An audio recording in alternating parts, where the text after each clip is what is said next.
there is one thing I do want to talk about, because we went to Azov, and I know all you guys in your deep downs, you just want me to say, like, you want to ask, so, you know, how Nazi are they really? I'm sure that some of you, for whatever reason, is interested in our reporting out here in Eastern Ukraine, and so I thought I would talk to you guys a little bit about the Azov embed we did. We're not going to talk too much about it because we still want to put all the pieces together, you know, gather all the information in one place, and sort through all the footage before we come into any like long-term sweeping conclusions about Azov or the medical care that Azov gives to people who are injured. And same thing with the artillery crew stuff. We haven't even filmed that, so we can't comment much, but we probably can drag away a few conclusions. I'll start us off. My first main big conclusion would be artillery is the big killer in this war. And I mean, I've known this before, but the numbers that I looked at was 60 to 70% casualties due to artillery. And the numbers I was being told by medical staff today is 90% of our injuries are from artillery. And the rest are mostly mines, and very few is small arms fire. I think most people imagine, because of how this war is described in World War I style trench warfare, it'd be a lot of like waves getting mowed down with machine guns, but that does happen. And also, if you don't mind me adding, it's a sort of puts a lot of history into like a re-examined context, because we look at World War I and we think, you know, these idiots, they were just running at trenches at each other. But I mean, probably what else would they have done? You know, this has really shown that all the technology on both sides, incredibly advanced satellite technology, cruise missiles that both sides have similar planes, all these tanks, all this super advanced technology, and it's still boiling down to trench warfare, essentially. I would have walked around the trench. I don't know why anybody didn't try that. Fuck you, Schlieffen. I had a great idea, okay? Anyway, artillery is still the big killer. Mortar is still the big killer. Any type of like fired projectile of that sort, but especially artillery is a big killer. Then it's mines. All of the medical people we talked today, the two biggest injuries was number one, artillery, then mines. Because if you get through the artillery, there's just miles and miles and miles of mines, whether it be PMF-1 butterfly mines, which the Soviets heavily used in Afghanistan, whether it be the TM-62 anti-tank mines, whether it be just grenades like stuck to trees, tied with tripwire. All of this front, both in the Bakhmut area, but especially in the Zaporozhye area, is just completely covered in mines in an effort to stop any Ukrainian advance. And the Ukrainians have also covered their flanks with tons and tons of mines to stop any Russian advance, with the environmental minister of the country saying that Ukraine's probably the #1 mined country in the world, with 1/3 of the country mined. Now, I don't know if he's right. Cambodia's up there too. Cambodia's up there too. I don't know if he's 100% accurate, because we don't know how many mines are in the country yet. But it's definitely at least in the top 3, and I don't think the environmental minister is that far off with his predictions.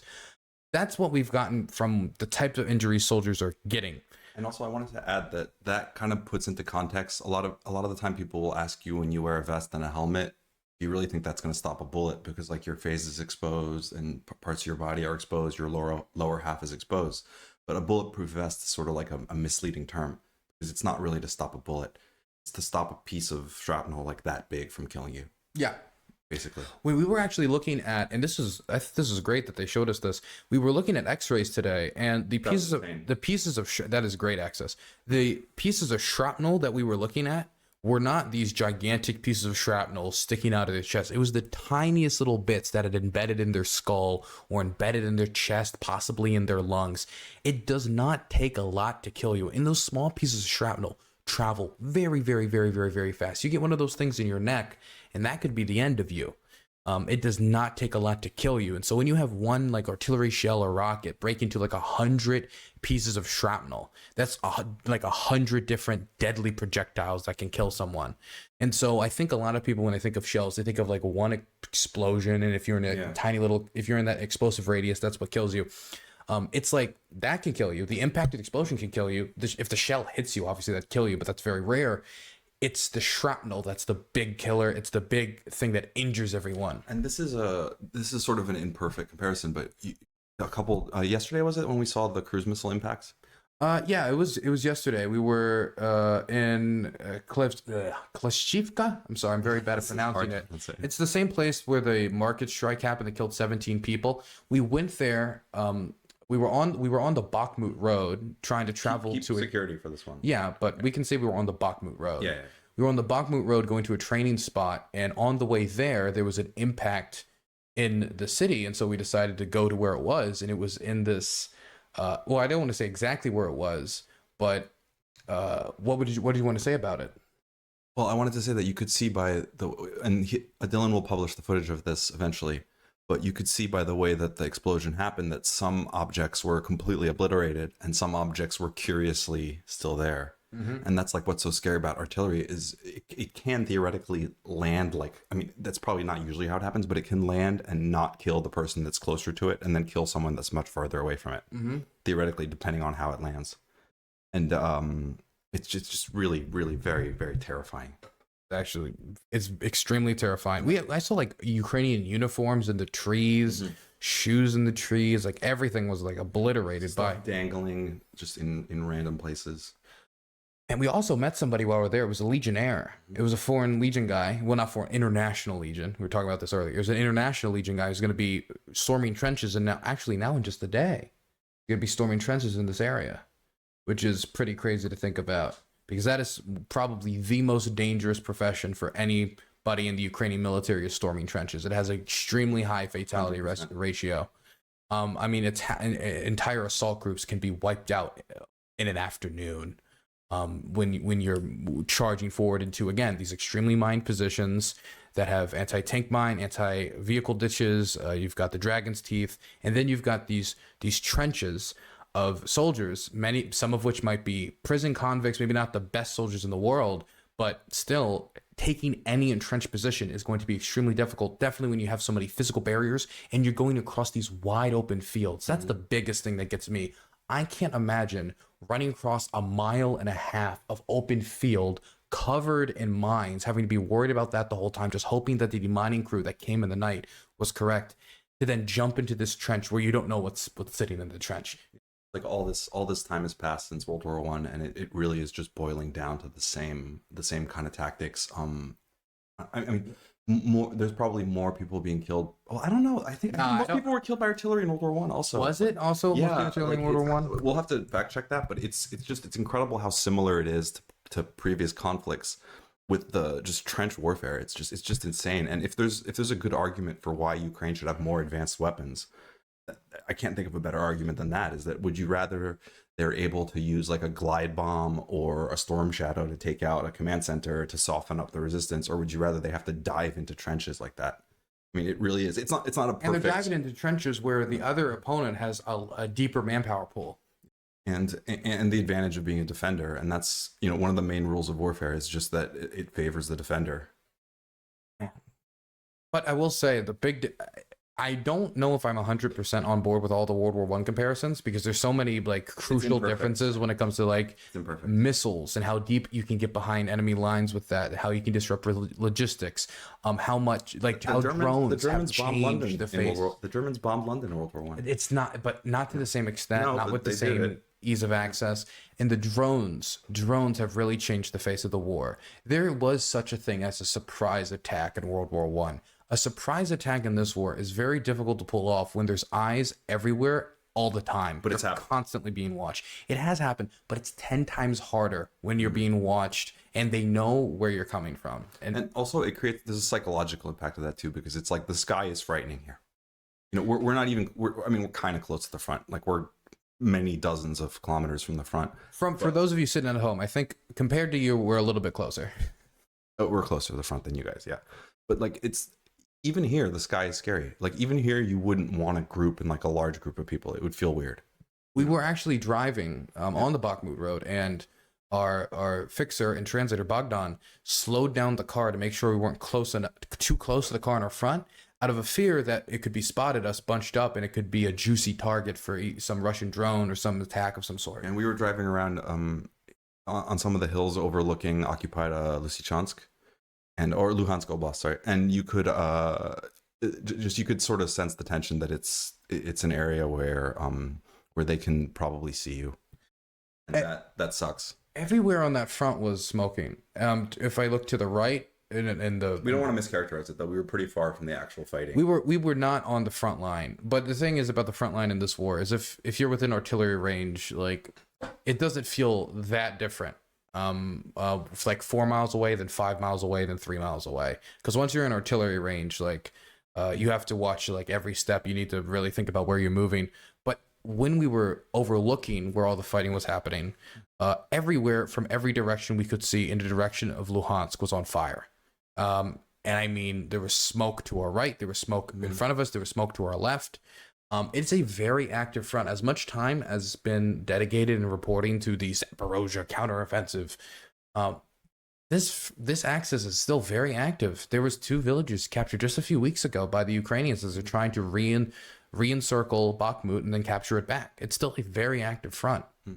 Yeah, I wanted to add that it feels like the element of there being so much drone stuff going on and them having the ability to strike from the sky so precisely is really scary, because I forget who I was talking to about this, but it was some other reporter that was saying that in Aleppo, if you had like visual cover and you weren't visible to like enemy fighters, then it like felt like safe in a weird way, because they can't see you through walls. They at that time at least couldn't spot you walking on the street with a drone.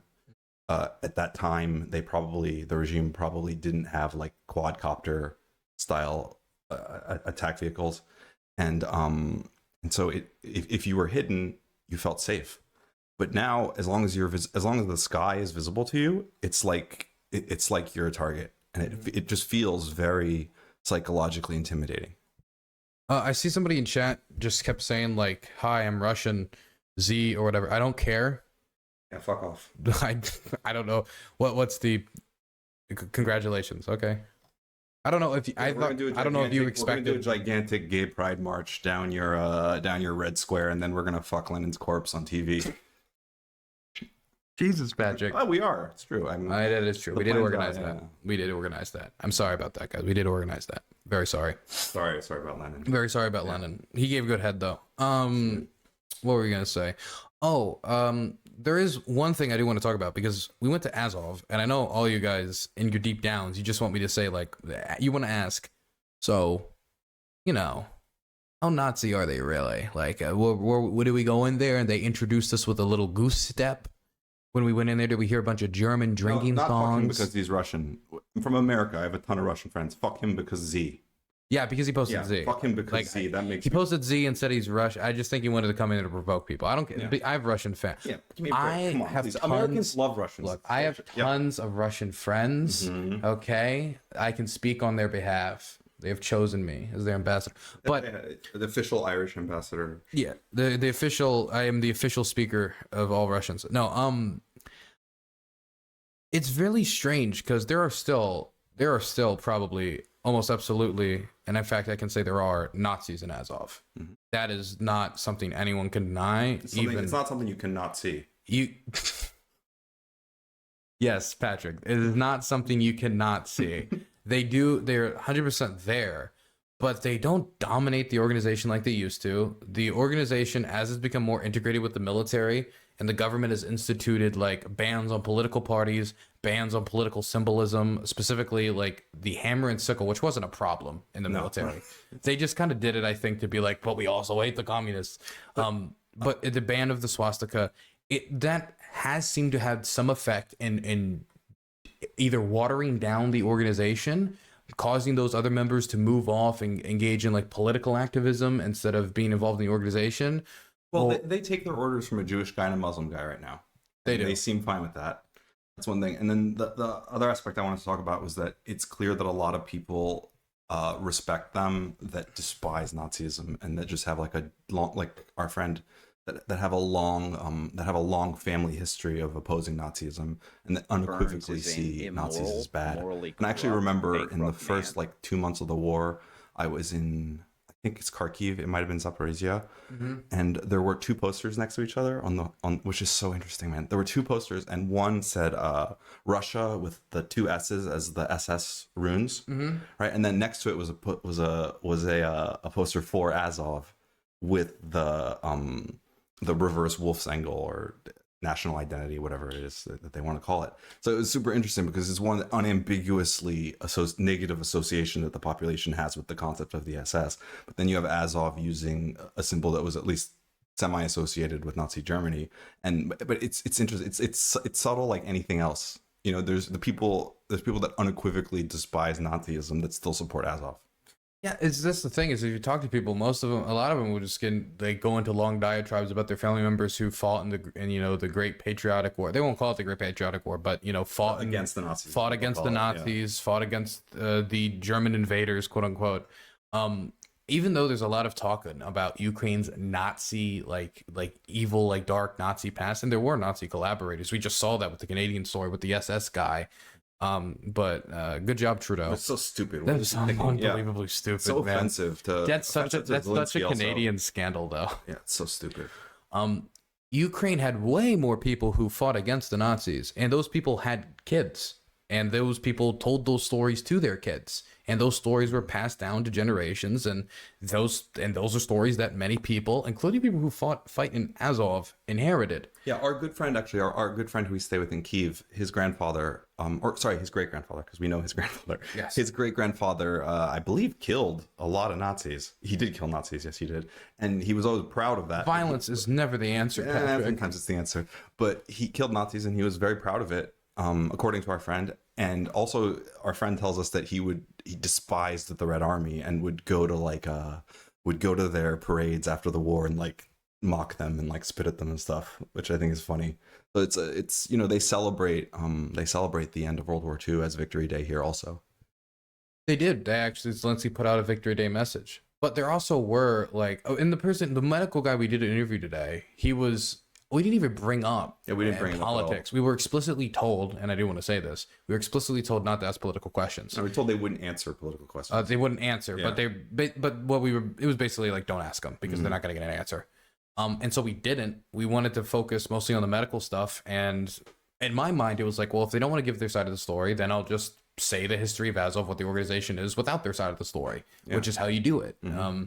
But randomly, the guy that we were interviewing, we didn't even ask him about politics, and he just started kind of like saying, you know, this is not a Nazi organization. This is a patriotic organization. I hate Nazis. Yeah, which is, I'm against nationalism also. So, you know, even though if I disagree with that person, but like, but did he say it? Because I thought he said Nazism, nationalism, and patriotism, didn't he? Yeah, he said, but it's a short conversation too, so you can't make a judgment call. You can't make too but big it of did, to me, it was seeped with the inherent understanding from him that he does not like Nazi Germany. But then, like 5 minutes later, we're told, hey, we didn't think we were going to have an opportunity to film medical treatment today, but some people have come in with concussion injuries. Yeah. Would you like to go film that? And of course, we're like, yes, we would like to film the process of how they're treated. To be clear that we don't know if those guys were Azov. Because they'll treat. That is true. They'll treat other people as well. Including enemy soldiers, actually. They did. We actually talked to him about treating enemy soldiers, and it was very difficult for him to answer that question because it was very clear that he had a lot of resentment for the people that he had to treat.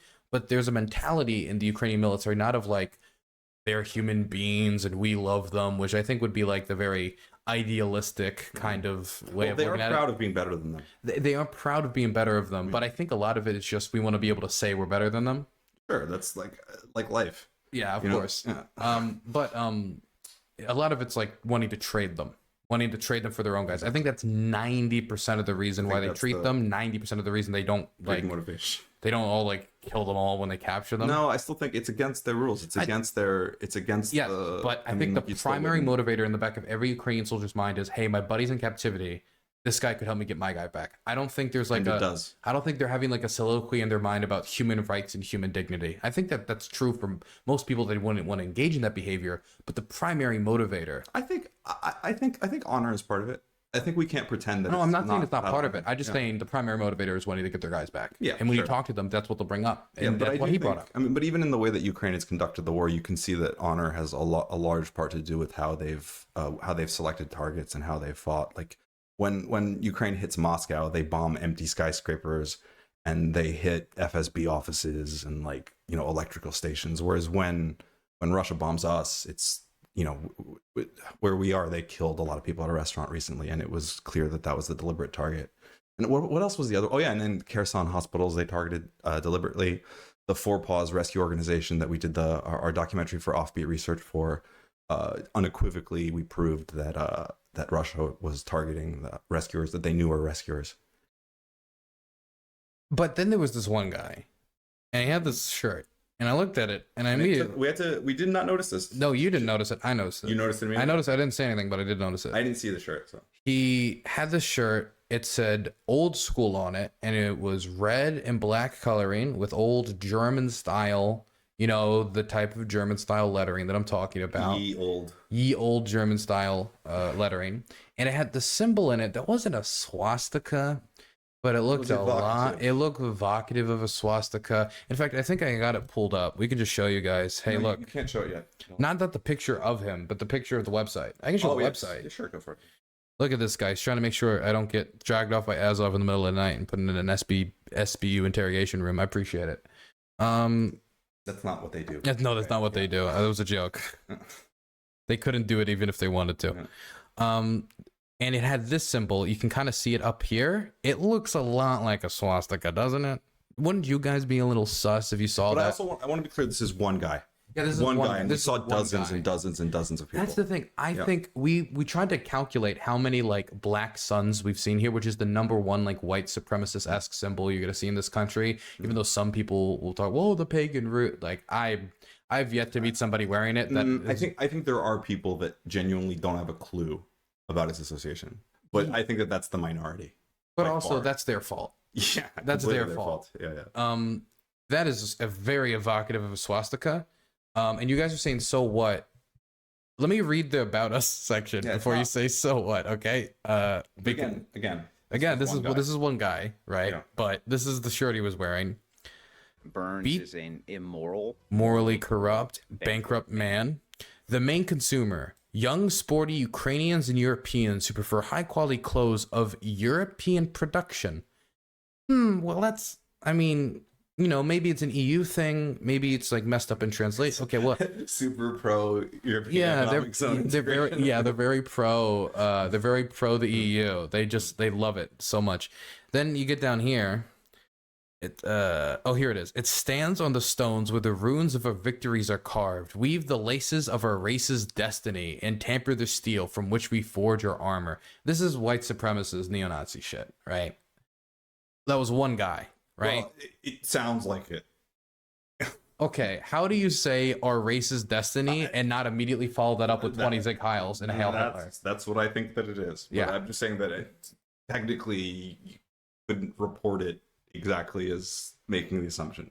Yeah, I mean, okay, but maybe what they meant was judge for yourself is something I would rarely say, but on this one, I think it doesn't. Maybe when they said our race's destiny, they meant like the Indy 400. Our race's destiny is to win. Our race's destiny is to integrate and love each other. La, da, da, da. No, it was Nazi shit. But that was like, again, that was one person, and I think we counted the Black Suns. We got 3 in the whole time we've been here in the Kramatorsk area. In the whole country. For me. Wait, is it really in the whole country? It's the only 3 far-right symbols that I've seen. That can't be true. Is that true, really? I mean, unless you count the Azov symbol, yeah. I think in total it's for me. Well, not ever, but since I've been here. Since I've been here, I've seen 1. Yeah. I saw 1 black sun. It was some chick had it tattooed on her elbow, which a lot of people get the black sun tattooed on their elbow. Not a lot of people, but when people get the black sun tattooed, why do they always get on their elbow? Because it's a circle.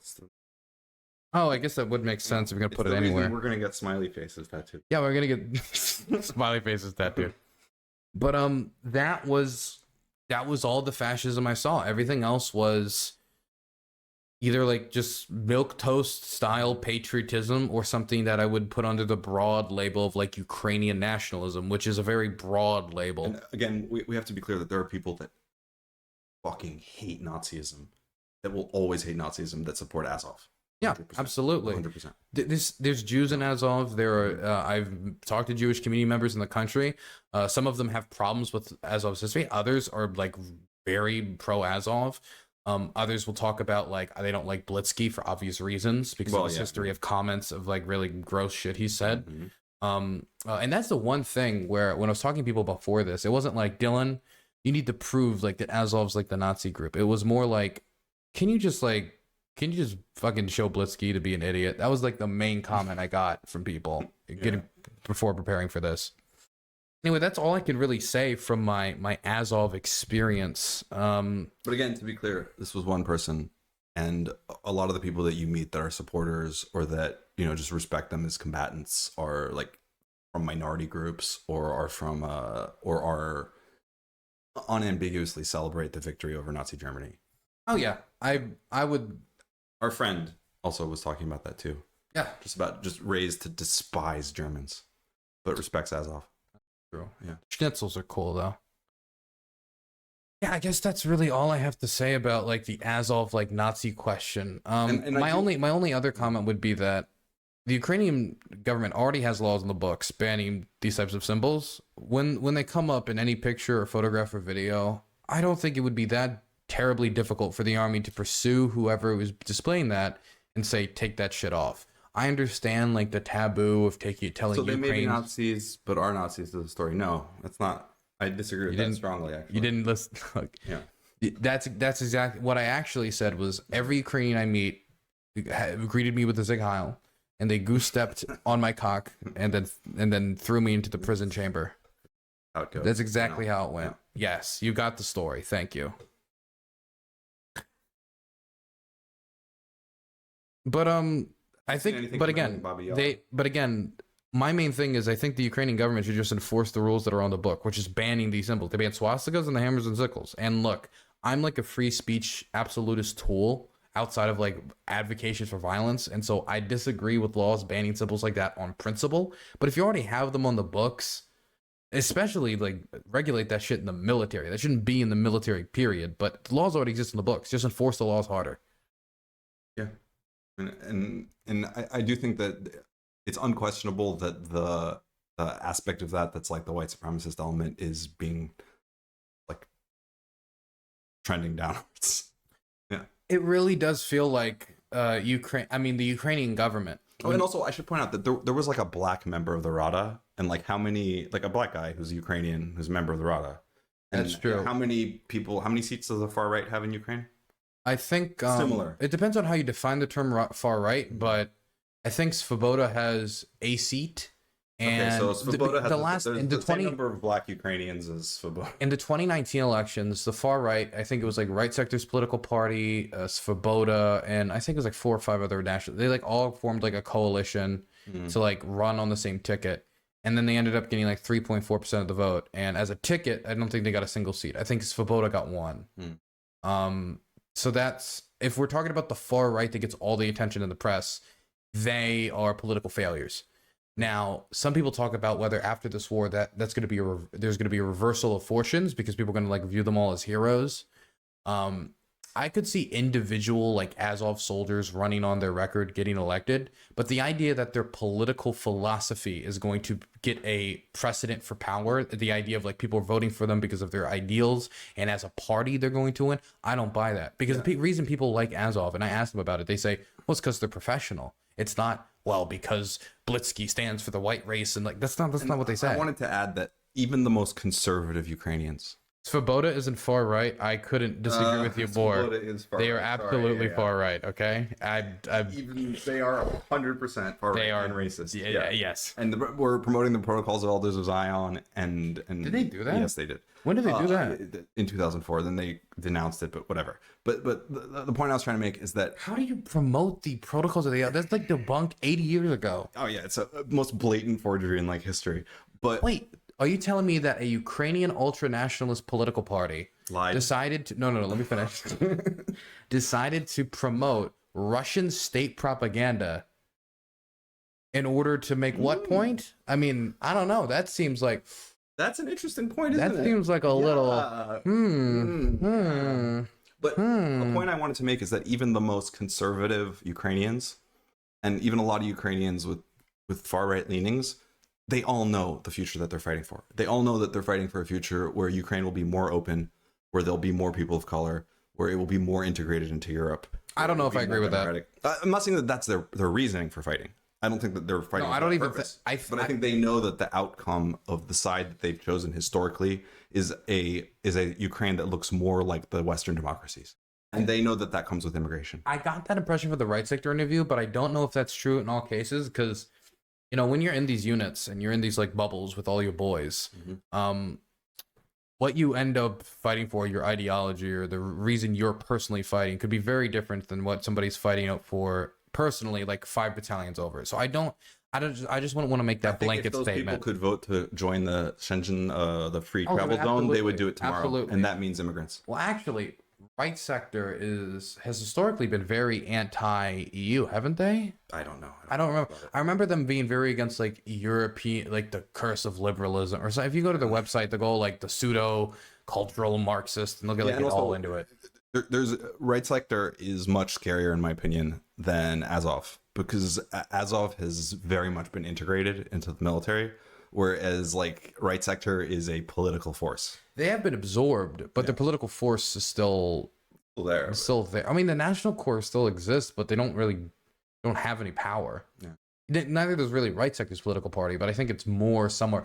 The ideology of right sector seems to be more integrated with its military side, but also they'll take everyone. So you'll meet people there with zero political beliefs, like zero political beliefs like about almost anything outside of they don't like the Russians. And the soccer hooliganism connection is a big one. Like it has kind of the vibe of like a Arsenal Kiev. Sorry.